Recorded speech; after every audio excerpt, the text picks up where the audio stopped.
but you absolutely need to have it in order to safely run your business. It's really acting as that blueprint for your data ecosystem. So this is absolutely essential.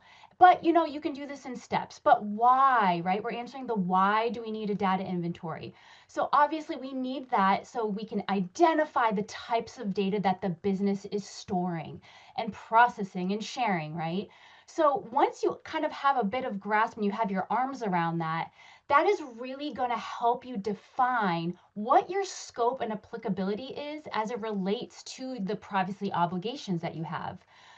Also, go kind of beyond those privacy obligations, but what if you have a localization obligation of keeping the data in one area? So you really want to use that inventory. It's going to help you define those obligations that you have. And not only defining and that your applicability and scope, but also helping with your accountability piece. That data inventory is going to drive those records of processing activities, the PIAs, any of those assessments that you're going to run. That's going to be your kind of foundation. You're going to look to your data inventory to help you answer those questions. Also, a lot of these regulations have the data subject rights requests that come in. That is also going to be essential to be able to pull that data, get those access requests, deletion requests, and know where all that data is being held throughout the business. Also, think about how the data is supporting any contractual relationships you have. The contracts with your customers, the contracts with your vendors, even your policies and things like. So it's really important to know how that data is being used and that are you keeping those promises with those contracts. And then as it relates to risk and governance, your data inventory is really going to help your risk management program a lot. It's going to help reduce shadow IT and knowing all of the vendors that are being used and processing that data. Think about how you're able to identify any risks of over collection of data. As you're doing your data inventory, you might discover that you're over collecting. We don't need that data.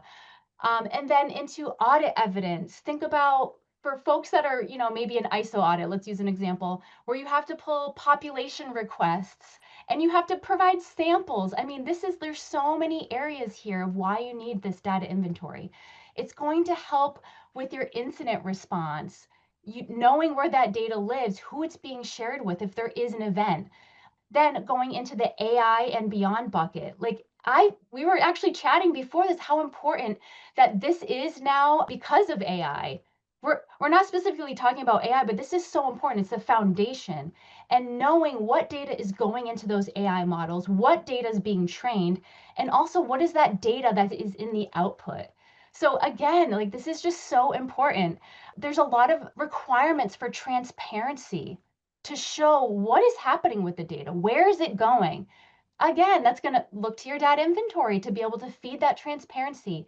And then again, thinking about the bigger picture and how this will actually help drive the business, thinking about the overall business strategy is going to live with that data that the business is holding and is responsible for.